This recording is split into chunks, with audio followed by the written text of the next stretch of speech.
तो नमस्कार, आदाब, सत श्री अकाल दोस्तों। मैं रजनी स्वागत करती हूँ आपका हमारे चैनल राजस्थान ज्ञान में। तो दोस्तों, आज है 2 मई और जैसा मैंने आपसे वादा किया था कि मैं आरएएस मेंस के पेपर के सॉल्यूशंस भी आपके सामने लेके आऊँगी। बेस्ट से बेस्ट आंसर जो हम लिख सकते हैं आरएएस के पेपर में, वैसा मैं लिखने की कोशिश करूँगी और उम्मीद है आपको पसंद भी आएंगे। अब देखो दोस्तों कि जैसा कि आप सबको पता है, लॉकडाउन लगा हुआ है। मतलब अनुशासन वाला जो पखवाड़ा है वो हमारा लगा हुआ है, तो लॉकडाउन ही इसे हम बोल सकते हैं।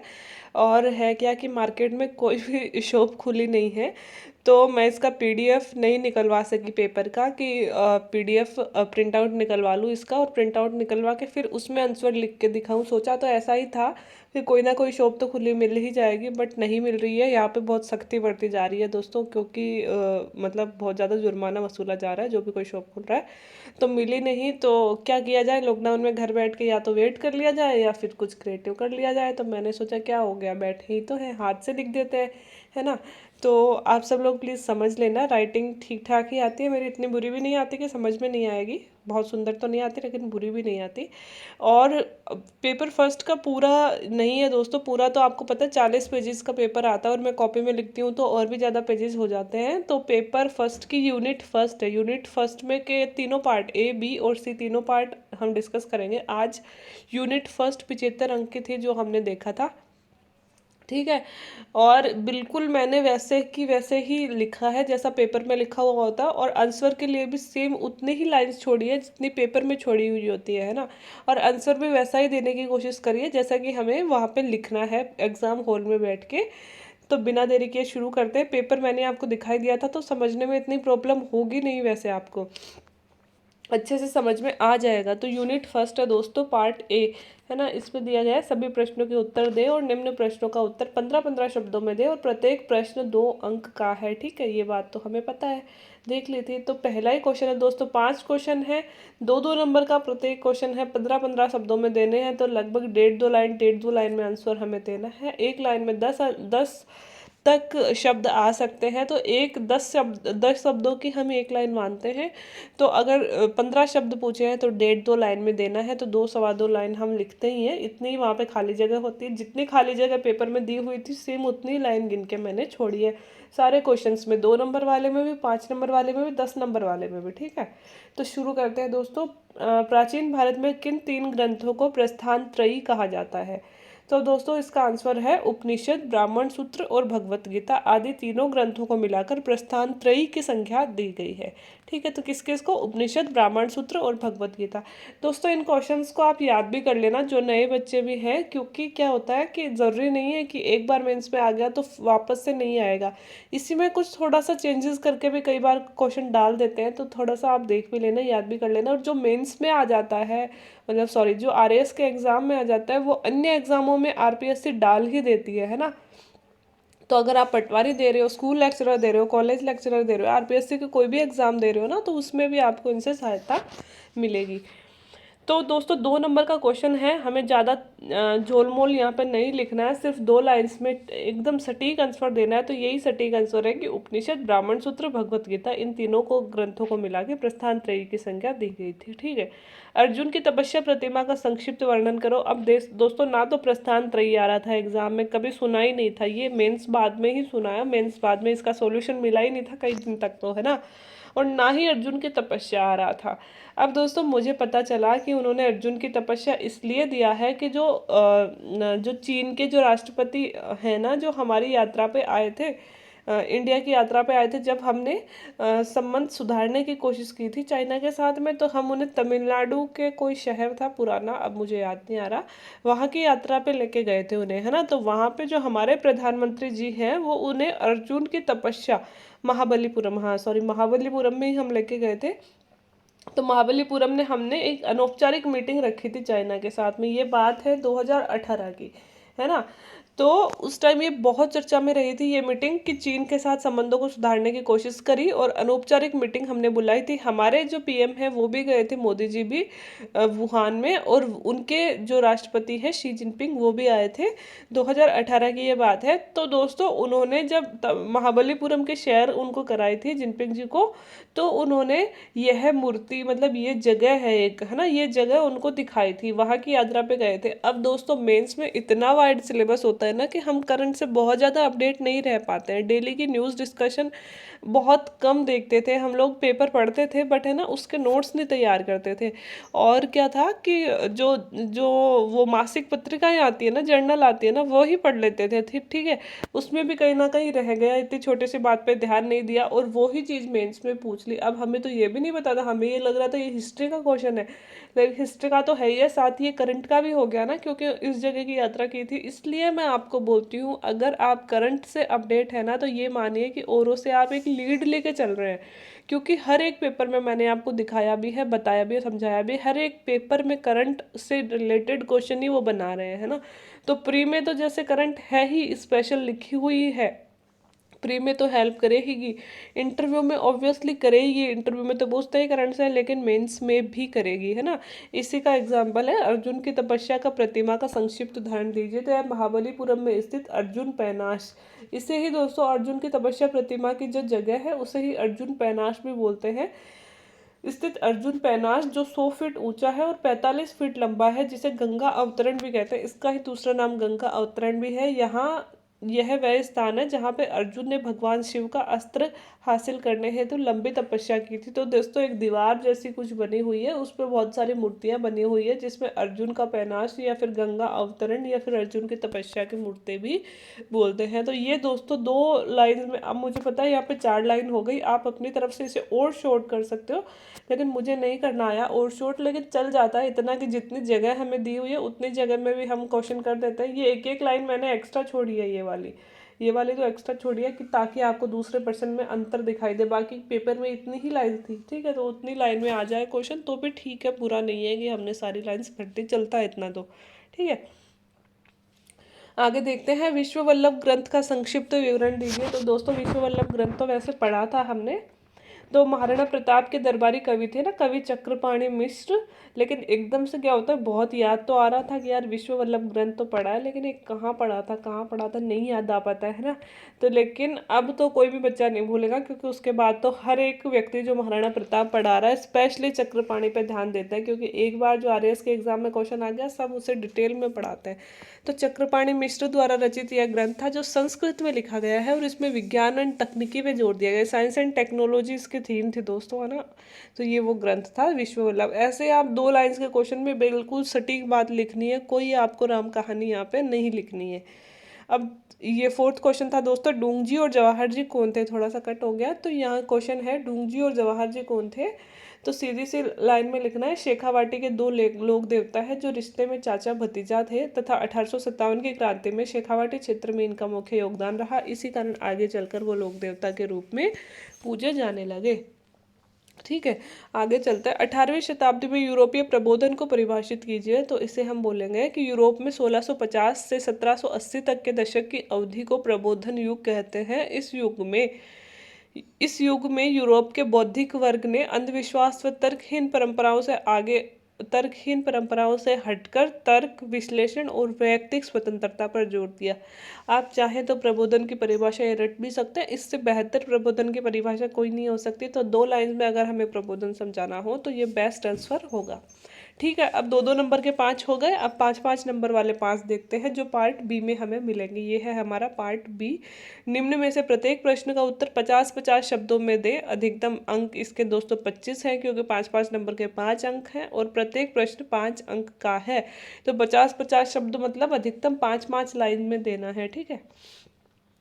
अब हड़प्पा स्थलों, क्वेश्चन नंबर 6 है, हड़प्पा स्थलों से प्राप्त कांस्य मूर्तियों पर लघु लेख लिखिए। अब दोस्तों हड़प्पा से हमें एक मोहनजोदड़ो की जो नर्तकी की कांस्य मूर्ति है, सबसे मेन तो वही है, और मोस्टली बच्चों ने लिखी भी वही थी, मैंने भी वही लिखी थी, ठीक है।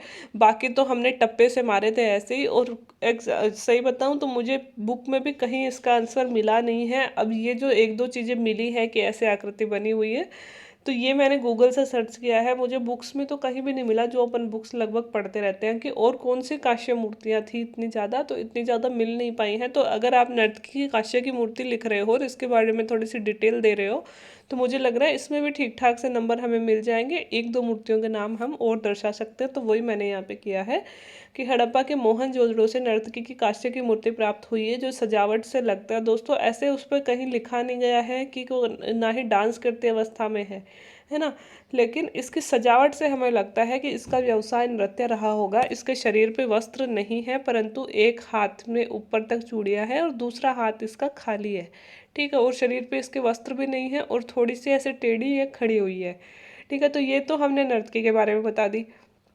एक कांटे पर 12 सिंगा और उस पर आक्रमण करते हुए कुत्ते की आकृति, मतलब एक कुरेदी गई है, कुछ कांटे थे उन पे ऐसे आकृति कुरेदी गई है, तो उसे हम बोल सकते हैं खुरेन से प्राप्त कांटे पर ऊंट की आकृति। इसके अलावा कांसे की कई तरह की मोहरें भी यहाँ पे प्राप्त हुई हैं। तो ज़्यादा कुछ मिला नहीं इसमें, तो 5 नंबर का ही क्वेश्चन है, तो हम इस तरह से 5 लाइन में इसे दर्शा सकते हैं, ठीक ठाक सा आंसर हमारा हो जाएगा।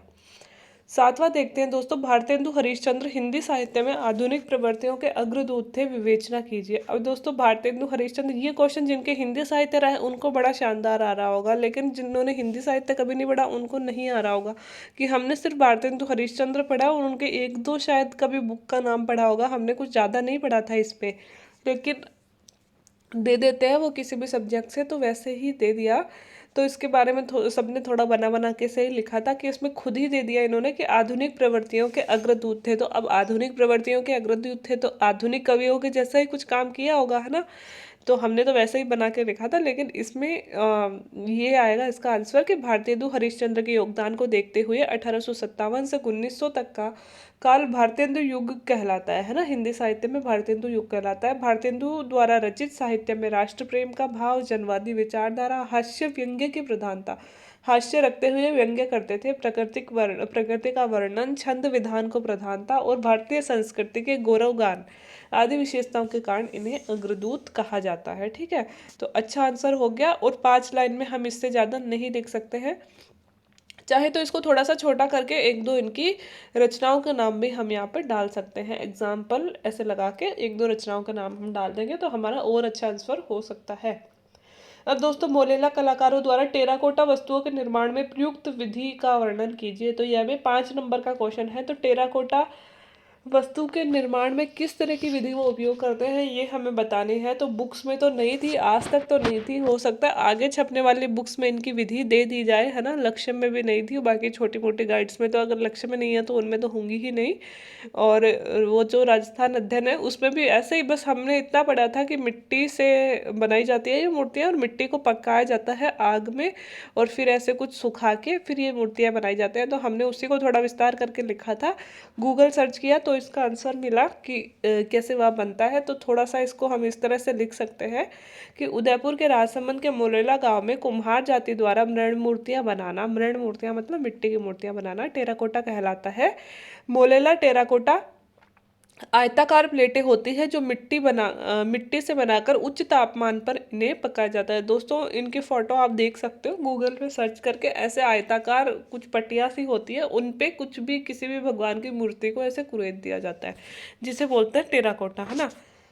तो इन्हें उच्च तापमान पर पकाया जाता है, और इन प्लेटों पर खासकर लोग देवी देवता, और खासकर लोक देवी देवता, है ना, और आदिवासी देवी देवताओं की तस्वीरें वो बना देते हैं, मिट्टी से ही अंकित किए जाते हैं। स्थानीय लाल मिट्टी को हाथों से गूंथ कर चिकनाई हेतु गधे की लीद उसमें मिलाई जाती है, और घर के आंगन की सफाई करके वहीं पे इनका निर्माण किया जाता है। तो ये दोस्तों इतनी से, क्योंकि हमें बेसिक नॉलेज ही होता है, हम कोई बनाने वाले तो है नहीं मिट्टी की मूर्तियाँ, और ना ही कोई हमारे इतने सिलेबस में भी नहीं थी, बट इन्होंने दे दी। तो अगर इतना सा भी हम लिख देंगे और लगभग इसमें पूरा ही आ गया, तो ये बहुत अच्छा होगा कि लाल मिट्टी जो होती है उसको गूंथ कर पहले चिकनाई गूंथ लिया जाता है, जैसे आटा हम गूंथते हैं, फिर चिकनाई देने हेतु गधे की लीद मिला दी जाती है, फिर आंगन को साफ करके वहाँ पे मिट्टी बनाई जाती, मूर्तियाँ बनाई जाती है, बाद में उनको पका लिया जाता है और सुखाकर फिर इनको ऐसे निर्माण किया जाता है। राजस्थान के जागीरदारी क्षेत्र में कृषक असंतोष के कारणों की विवेचना कीजिए। तो जागीरदारी क्षेत्र में कृषक असंतोष के कारण क्या थे दोस्तों? वही सामान्य से कारण थे कि कृषक आंदोलन क्यों हुआ। हमारे से सिर्फ ये पूछ सकते हैं कि शेखावाटी क्षेत्र, शेखावाटी नहीं सॉरी, मुझे अपने ही क्षेत्र का नाम याद आता है हमेशा। राजस्थान क्षेत्र में जो कृषक आंदोलन थे, एक्चुअली क्या था कि अभी जो इंटरव्यू था ना, तो शेखावाटी पहले ज़िंदगी में इतनी कभी नहीं पड़ी थी जितनी शेखावाटी अभी पड़ी। तो शेखावाटी के स्पेशल किसान आंदोलन में हमने पढ़े थे। शेखावाटी पे किसान आंदोलन कहाँ कहाँ हुए, 1857 की क्रांति में शेखावाटी के केंद्र क्या थे, और हमारी शेखावाटी में महिलाएं भी बड़ी आगे थी। आपने भी पढ़ा होगा ना, कटराथल सम्मेलन 1934 का मेंस में भी आया था, है ना। तो वो भी हमने पढ़ा था। तो इसलिए मैंने मतलब शेखावाटी बहुत पढ़ी थी, तो किसान आंदोलन के नाम से वही याद आ गया। लेकिन इन्होंने पूछा राजस्थान के जागीरदारी क्षेत्रों में कृषक आंदोलन। तो दोस्तों राजस्थान के मोस्टली इलाकों में जागीरदार थे। तो बात यहाँ पे यह है कि कृषक असंतोष या कृषक आंदोलन क्यों हुए थे राजस्थान में, जागीरदारों ने ऐसे क्या काम किए थे, वो ये बताना है। तो बेसिक से कारण हमें इसमें लिख रहे हैं कि लाटा और कूटा प्रथा से कृषक पूर्णतया असंतुष्ट थे कि वही खड़ी फसल को लाट दिया जाता था या फिर कटाई के पश्चात उसे कूटा जाता था, उसमें एक्स्ट्रा हर्जाना, मतलब हमारी सारी फसल ही जागीरदार ले जाते थे, किसानों के पास कुछ बचता ही नहीं था। एक ये रीज़न है। दूसरा है भू राजस्व समय पर अगर किसान ने अदा नहीं की, ये लिखा हुआ है अदा ना, है ना। भू राजस्व समय पर अदा ना कर पाने पर भूमि से बेदखली कर दी जाती थी किसानों की। इससे किसान बहुत ज़्यादा दुखी हो गए थे, है ना। किसानों पर थोपी गई कई प्रकार की लाग बाग। दोस्तों लाटा और कूथा प्रथा के साथ ही इतनी प्रकार की लाग बाग, 80 से भी अधिक लाग बाग, मतलब टैक्स जो हम बोलते हैं अभी, जैसे हम सब सरकार को टैक्स देते हैं, वहाँ 80 से भी ज़्यादा टैक्स उस जमाने में लगा दिए गए थे, लाग बाग और बैठ बेगार। इससे किसान बहुत ज़्यादा दुखी, रुष्ट और असंतुष्ट हो गए थे। और अंग्रेजों के प्रभाव के कारण जागीरदारों ने कृषकों पर ध्यान देना बंद कर दिया था। पहले क्या होता था कि जागीरदारी प्रथा तो हमेशा से ही थी, लेकिन पहले क्या होता था कि जागीरदार किसानों का भला भी करते थे, ऐसे लूटते नहीं थे। लेकिन जब से अंग्रेज आए थे, फिर किसानों को पूरी तरह से उन्होंने इग्नोर करना और सिर्फ अपना भला, क्योंकि जागीरदारों को अंग्रेज खाते थे और फिर जागीरदारों के पास क्या बचा, वो छोटे किसानों को खाते थे बुरी तरह से, है ना। तो वैसे वाली सिचुएशन थी। तो फिर उनको इग्नोर करना, मतलब एक तरह से ध्यान ही देना बंद कर दिया था, उनके हितों के बारे में सोचना ही बंद कर दिया था, इसलिए ये आंदोलन हुए। और दोस्तों जो कृषि उत्पाद थे उनके मूल्य जो थे उनमें लगातार गिरावट आ रही थी। तो ये सब नॉर्मल से रीज़न है जिसकी वजह से आंदोलन हुए थे, असंतोष हुआ था। तो 5 लाइन्स में इससे बेहतर आंसर हम और क्या लिख सकते हैं ना। अच्छा आंसर है, ऐसा ही आंसर हमें वहाँ पे बना कर लिखना है। राष्ट्रीय एकता को सुदृढ़ करने हेतु राज्य पुनर्गठन आयोग द्वारा दिए गए सुझाव क्या थे, है ना। तो दोस्तों राज्य पुनर्गठन आयोग जो बनाया गया था, तो उसने क्या सुझाव दिए थे राष्ट्रीय एकता को सुदृढ़ करने के लिए, तो वो हम यहाँ पे देख लेते हैं। तो दोस्तों 1956 में, पहले थोड़ा सा इंट्रोडक्शन दे देंगे कि भाई हमें पता है राष्ट्रीय पुनर्गठन आयोग क्या था। तो 1956 में भाषाई आधार पर राज्य के निर्माण के मांगों के निस्तारण हेतु राज्य पुनर्गठन आयोग की स्थापना की गई थी। तो कब की गई थी स्थापना? 1956 में। क्यों की गई थी? क्योंकि राज्यों के पुनर्गठन की मांग के लिए भाषाई आधार पर राज्य बनाने की मांग जोर पकड़ रही थी। तो उस समस्या के समाधान के लिए पुनर्गठन आयोग की स्थापना की गई थी। इस अधिनियम द्वारा भाषाई आधार पर 14 राज्य और 6 यूटीज, मुझे मतलब जगह देखो आप, इतनी सी ही लाइन दे रखी थी दोस्तों, तो जगह बहुत कम थी, तो मैंने केंद्र शासित प्रदेश की जगह यूटी लिख दिया। अब नई जगह है तो थोड़ा सा मैनेज करना पड़ता है ना। तो इस अधिनियम के द्वारा ही आगे चलकर 14 राज्य और 6 केंद्र शासित प्रदेश हमारे राज्य में बने थे। और आयोग की सिफारिशें इस तरह से थी, देखो, आयोग के अनुसार राष्ट्रीय एकता, प्रशासनिक और वित्तीय व्यवहार्यता और आर्थिक विकास और अल्पसंख्यकों के हितों की रक्षा और भाषा को राज्य का पुनर्गठन का आधार बनाया जाए। देखो भाषा के साथ ही उन्होंने ये कहा कि राष्ट्र की एकता को भी ध्यान में रखना है, प्रशासनिक और वित्तीय व्यवहार्यता को भी ध्यान में रखना है, आर्थिक विकास को भी ध्यान में रखना है और अल्पसंख्यकों के हितों को भी ध्यान में रखना है, फिर भाषा को भी ध्यान में रखना है, और इसके आधार पर फिर राज्यों का पुनर्गठन किया जाए। तो ये सुझाव दिए थे राज्य पुनर्गठन आयोग ने। अब दोस्तों चलते हैं पार्ट सी में। पार्ट सी में दोस्तों 100 शब्दों में आंसर देने हैं, 40 नंबर का है, 4 क्वेश्चन दिए थे, इसमें इकाई बड़ी है इसलिए 4 क्वेश्चन दे दिया। नॉर्मली 3 देते हैं बड़े क्वेश्चन 10-10 नंबर वाले, बट इसमें 4 थे और 10-10 नंबर के हैं। तो पहला क्वेश्चन था, 19वीं शताब्दी में भारतीय पुनर्जागरण पश्चिमी चुनौती और प्रेरणा का परिणाम था, आलोचनात्मक परीक्षण कीजिए। कि ये कह रहा है कि जो हमारा पुनर्जागरण काल आया था 19वीं शताब्दी में, वो पश्चिम ने चुनौती भी दी थी और पश्चिम से प्रेरणा भी ली थी। किस तरह से ली थी, दोनों बताओ। तो समझाने की कोशिश की है मैंने कि भारतीय पुनर्जागरण के प्रणेता राजा राम मोहन राय थे, जिसे आगे चल जिसे ईश्वर चंद्र विद्यासागर, दयानंद सरस्वती, एम जे रानाडे और डेरिजियो इत्यादि ने आगे बढ़ाया था। प्रणेता तो थे राजा राम मोहन राय, और आगे इन विद्वानों ने पुनर्जागरण को आगे बढ़ाया था। ये हमने बता दिया कि भाई पुनर्जागरण इन विद्वानों के कारण हुआ था।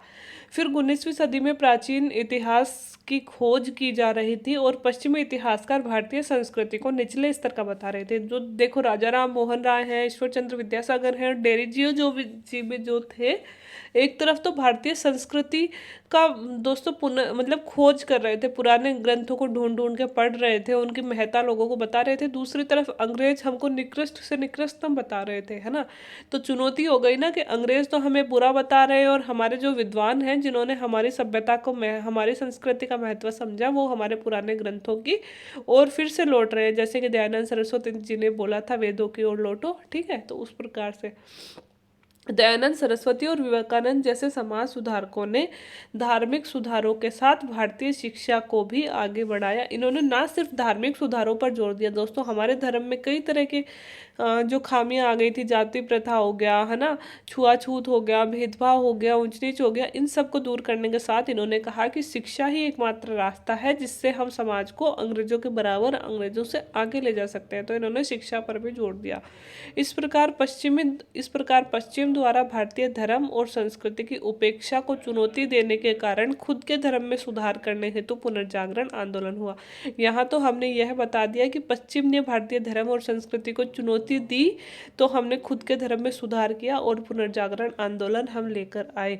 फिर हम कह रहे हैं कि अंग्रेजी शिक्षा के कारण भी भारतीय, क्योंकि हमारे बहुत सारे विद्वान जो थे, बहुत सारे बुद्धिजीवी वर्ग जो थे, जो विदेशों में जाकर पढ़े, उन्होंने समझा कि भाई क्या उदारवाद होता है, गुलामी से कैसे निपटारा पाया जा सकता है। तो फिर जाना हमने कि हमें भी आज़ादी चाहिए। तो शिक्षा के कारण भी दृष्टिकोण में बदलाव आया। साथ ही अंग्रेजी अध्ययन से स्वतंत्रता और लोकतंत्र के भावनाओं से भारतीय भी गुलामी के विरुद्ध संगठित हुए। जब हमने विदेश जाकर किताबों को पढ़ा तो हमें खुद में गुलामी के विरुद्ध आंदोलन करने की प्रेरणा मिली। इस प्रकार आरंभ में समाज सुधार की आवाज़ अंग्रेजी पढ़े लिखे लोगों ने ही उठाई थी, लेकिन आगे चलकर प्राचीन भारतीय संस्कृति में पढ़े लिखे लोगों ने इसे अधिक सशक्त किया। तो शुरू में तो दोस्तों हमारे विवेकानंद जी जो थे, है ना, डेरिजियो जो थे, खुद अंग्रेजी पढ़े लिखे थे, आवाज़ इन्होंने ही उठाई थी, क्योंकि अंग्रेजी पढ़ के इन्होंने जाना कि अंग्रेज किस तरह से अत्याचार कर रहे हैं और किस तरह से अत्याचारों के विरुद्ध हम मुक्ति पा सकते हैं, है ना। और फिर इन्हीं विचारों को उन्होंने हमारे सामान्य वर्ग में भी प्रसारित किया और फिर हमारी जनता संगठित हुई। तो दोस्तों 100 शब्दों में देखिए, आधा पेज लगभग इधर हो गया और आधा पेज इधर हो गया। इतनी ही जगह मिलेगी, इतनी सी जगह में आप क्या बेहतर लिख सकते हो, वो हमें उस समय डिसाइड करना पड़ता है। तो अभी से राइटिंग करोगे तभी आपको आंसर अच्छा लिखना आएगा। अगला क्वेश्चन देखते हैं। 20वीं शताब्दी में भारतीय क्रांतिकारी स्वतंत्रता आंदोलन के विकास की रूपरेखा प्रस्तुत कीजिए। ये कह रहा है कि 20वीं शताब्दी में जो क्रांतिकारी आंदोलन हुए थे ना भारतीय स्वतंत्रता संग्राम में, उनकी रूपरेखा बताइए कि कहाँ से शुरू हुए थे और कौन कौन से थे। मतलब कुछ हमें ड्राफ्ट जैसा तैयार करना है। तो 20वीं शताब्दी में भारतीय राजनीति में उग्र राष्ट्रवाद के नई हिंसक विचारधारा का उदय हुआ, जिसे क्रांतिकारी आतंकवाद भी कहते हैं। कि उग्र राष्ट्रवाद हुआ दोस्तों 20वीं शताब्दी में, उदारवाद और उग्रवाद की जगह उग्र राष्ट्रवाद हुआ, जिसने नई हिंसक विचारधारा को जन्म दिया। इसे हम क्या कहते हैं, क्रांतिकारी आतंकवाद भी कहते हैं। ये क्रांतिकारी आयरलैंड के राष्ट्रवादियों और रूस के निहिलिस्टों से प्रभावित होकर शीघ्रातिशीघ्र आज़ादी चाहते थे। ये 2 लाइन्स में तो हमने बता दिया कि क्रांतिकारी आंदोलन था क्यों, किससे प्रभावित था और उद्देश्य क्या था, ठीक है। आगे हम बताएंगे। इस आंदोलन का उद्देश्य हिंसक और क्रांतिकारी गतिविधियां कर अंग्रेजों को भयभीत करके देश से निकाल देना था। ये जानबूझ के हिंसक और क्रांतिकारी गतिविधि करते थे ताकि अंग्रेज भारत से बाहर भाग जाएं डर कर। अब करने वाले कौन कौन थे, कहाँ कहाँ पे, तो बंगाल में दोस्तों बरिंद्र कुमार घोष, भूपेंद्र नाथ दत्त ने युगांतर और संध्या नामक पत्रों से क्रांति का प्रसार किया। और भी बहुत सारे थे दोस्तों बंगाल में, सूर्य सेन, चटगांव, शस्त्रागार हमला, लेकिन इतना हम नहीं लिख सकते हैं। तो अगर दो तीन क्रांतिकारियों का नाम हर जगह लिख देंगे कि इस क्षेत्र में इसने किया, इस क्षेत्र में क्रांतिकारी आंदोलन इसने किया, तो भी आंसर अच्छा बन जाएगा हमारा। 1910 में अलीपुर षड्यंत्र केस में षड्यंत्र केस बंगाल में महत्वपूर्ण रहा। अब पूरा अलीपुर षड्यंत्र केस हम यहाँ पे नहीं बता सकते, बस परीक्षक को हमें इतना बताना है कि हम जानते हैं कि कौन कौन से मुद्दे थे। महाराष्ट्र में दोस्तों चापेकर बंधुओं का, जिन्होंने रैंड अधिकारी जो थे, रैंड प्लेग अधिकारी थे, उनको मार दिया था विनायक दामोदर सावरकर ने भी। और तिलक तो थे ही, केसरी और मराठा और शिवाजी उत्सव, गणेशोत्सव चलाए थे, उन्होंने क्रांतिकारी आंदोलन को आगे बढ़ाया। पंजाब में अजीत सिंह, लाला हरदयाल मुख्य रहे। इसके अलावा दोस्तों हमारे भगत सिंह, सुखदेव, राजगुरु जैसे क्रांतिकारियों ने देश हेतु स्वयं को न्यौछावर कर आज़ादी की दिशा में भारत में अंग्रेजों की पकड़ को कमजोर किया। तो ये हमारा आंसर है दोस्तों इसका। मतलब क्रांतिकारी आंदोलन की रूपरेखा हमने प्रमुख प्रमुख क्रांतिकारी के नाम भी गिना दिए और कहाँ कहाँ घटनाएं हुई थी ये भी गिना दिए। अब 10 नंबर में हम 10 लाइन्स में इससे ज़्यादा हम क्या लिख सकते हैं, तो ये एक अच्छा आंसर हमारे सामने हो सकता है। अब दोस्तों 13 नंबर का क्वेश्चन था कि राजस्थान में निम्नलिखित पुरातात्विक स्थलों का संक्षिप्त विवरण दीजिए। तो 3 सभ्यताएं हमसे पूछी थी, बागोर, कालीबंगा, आहड़। तो दोस्तों हमारे पास लाइन देखिए कितनी सी थी, बस इतनी सी थी। इसमें तो जो बचा हुआ पेज था वही दे रखा था, है ना, इसी में हमें सब कुछ बताना था। तो देखिए मैंने किस तरह से समेटा है इसको। बागोर सभ्यता सबसे पहले लिखा। अब ऐसे नहीं लिखना भीलवाड़ा में स्थित है, मांडल में स्थित है, कोठारी नदी के किनारे, बहुत ज़्यादा लंबा नहीं डालना है, बस भीलवाड़ा, मांडल, कोठारी नदी के किनारे स्थित, ये स्थिति बता दी। फिर उत्खनन डायरेक्ट देखिए, उत्खनन 1967-68 में वीरेंद्र नाथ मिश्रा ने की थी, ठीक है, इतना ही लिखना है। फिर पाषाणकालीन सभ्यता थी, महासतियों का टीला मुख्य स्थल था। बागोर सभ्यता को आदिम संस्कृति का संग्रहालय कहते हैं। और 5 तांबे के उपकरण, कृषि और पशुपालन के प्रमाण यहाँ पे मिले हैं। तो इतना मतलब लगभग मोटी मोटी चीज़ें हमने इसके बारे में लिख दी, बस क्योंकि हमारे पास कुल 10 लाइन ही है, इसके लिए 10 भी नहीं है इस क्वेश्चन में, तो और भी कम दिए हैं उन्होंने, तो इसमें हमें बताना है, तो इतना हम कर सकते हैं। फिर कालीबंगा सभ्यता, राजस्थान, हनुमानगढ़, घग्गर नदी के किनारे, उत्खनन 1952 में, अमलानंद घोष, बीबी लाल और बीके थापर।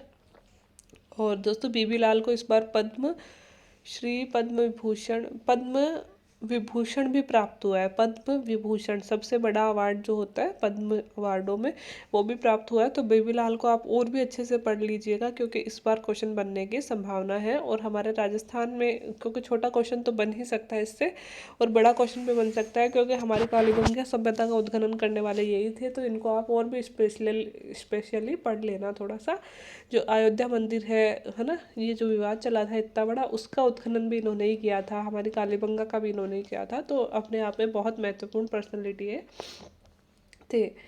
तो फिर आगे देखते हैं। 4000 ईसा पूर्व से भी प्राचीन, इसका शाब्दिक अर्थ है काले रंग की चूड़ियाँ। कृषि के जुते हुए खेतों का विश्व में सबसे प्राचीन प्रमाण।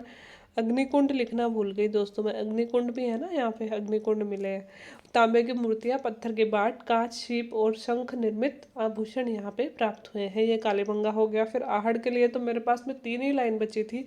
तो उदयपुर में आहड़ नदी के किनारे, और अन्य नाम इसके हैं अघाटपुर और ताम्रवर्ती भी इसे कहते हैं। 1953 में अक्षय कीर्ति व्यास ने अक्षय कीर्ति व्यास ने इसकी खोज की थी, और इसे ताम्र पाषाणकालीन सभ्यता भी कहते हैं।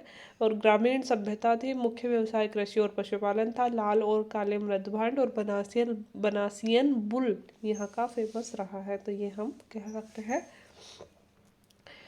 तो ये हमारा आंसर था इसका 13th का। अब 14th लास्ट क्वेश्चन देख लेते हैं। अंतर्राष्ट्रीय राजनीति पर द्वितीय विश्व युद्ध के प्रभाव बताइए। तो दोस्तों ये हमें एक पेज मिला था, तो इसमें हमें प्रभाव बताने थे। तो इस तरह से करेंगे कि द्वितीय विश्व युद्ध 1939 से 45 के बीच में होने वाला विश्वव्यापी संघर्ष था, जो धुरी राष्ट्र, फिर ब्रैकेट में लिख देंगे जर्मनी, इटली, जापान तथा मित्र राष्ट्र फ्रांस, ब्रिटेन, यूएसए और सोवियत संघ के मध्य में हुआ था। तो इन राष्ट्रों के मध्य यह युद्ध हुआ था, ठीक है, इतना हमने लिख दिया। फिर युद्ध के पश्चात संयुक्त राज्य अमेरिका और यूएसआर नामक 2 नई महाशक्तियों का उद्भव हुआ था। अब दोस्तों पहले ये थे धुरी राष्ट्र, मित्र राष्ट्र, लेकिन युद्ध के बाद में 2 नई महाशक्तियां पैदा हुई। वो कौन थी? एक तरफ यूएसए और एक तरफ यूएसएसआर। तो दूसरा ये बता दिया हमने। तीसरा बता दिया कि युद्ध के बाद में शांति स्थापना हेतु जर्मनी में सम्मेलन हुआ। जर्मनी को पहले 4 भागों में बांट दिया गया, और इन भागों में ब्रिटेन, यूएसए, फ्रांस और सोवियत संघ ने अधिकार कर लिया। आगे चलकर जर्मनी लोकतांत्रिक राज्य पश्चिमी जर्मनी बना जो लोकतांत्रिक राज्य था, और पूर्वी जर्मनी बना कम्युनिस्ट सरकार थी। और फलस्वरूप शीत युद्ध का प्रारंभ। देखो, पूर्वी जर्मनी पर तो अधिकार कर लिया रूस होड़ ने, है ना, और पश्चिमी जर्मनी पर कर लिया अमेरिका होड़ ने, और इन दोनों के मध्य शीत युद्ध प्रारंभ हो गया। तो द्वितीय विश्व युद्ध का एक बड़ा परिणाम शीत युद्ध भी था। ठीक है। और द्वितीय विश्व युद्ध के पश्चात विश्व को पुनः ऐसी आपदा से बचाने हेतु संयुक्त राष्ट्र संघ का निर्माण एक महत्वपूर्ण घटना मानी जा सकती है। दोस्तों, द्वितीय विश्व युद्ध का ही यह परिणाम था। और विश्व युद्ध के पश्चात उत्पन्न आर्थिक संकटों से निवारण हेतु ब्रेटन वुड सम्मेलन और विश्व बैंक जैसी IBRD जैसी संस्थाओं का उदय उस समय हुआ। और युद्ध के बाद में ब्रिटेन और फ्रांस की स्थिति पहले जैसी नहीं रही, अब यह कमजोर हो गए तथा एशिया और अफ्रीका में धीरे धीरे उपनिवेशवाद खत्म हुआ। दोस्तों, ये भी द्वितीय विश्व युद्ध का ही परिणाम था कि उपनिवेशवाद खत्म होने लगा, क्योंकि पहले ब्रिटेन और फ्रांस बहुत ताकतवर राज्य हुआ करते थे, लेकिन अब हारने के पश्चात इनकी ताकत कमजोर हो गई, और अब जो इनके उपनिवेश देश थे वो धीरे धीरे स्वतंत्र होने लगे। और इसी क्रम में आगे चलकर दोस्तों भारत भी 1947 में आज़ाद हुआ। तो भारत पे भी द्वितीय विश्व युद्ध का एक परिणाम हम यह बोल सकते हैं। तो ये थे दोस्तों द्वितीय विश्व युद्ध के परिणाम।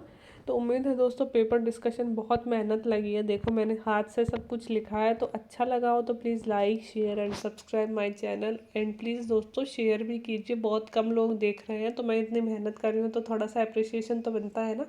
तो और लोगों के साथ भी शेयर कीजिए, और आप लोग जितना लाइक शेयर एंड सब्सक्राइब करेंगे तो उतना ही फिर मेरा भी आगे मन करता है कि लोग देख रहे हैं, किसी को फ़ायदा हो रहा है, तभी तो आगे इतनी मेहनत करने का मन करता है। तो अगर ठीक ठाक इस पर व्यूज़ आ जाते हैं, ठीक ठाक लोग पसंद कर रहे हैं, कमेंट बता देना। कोई कमी लग रही हो तो भी बता देना, अच्छा लग रहा हो तो भी प्लीज़ कमेंट करके बताना।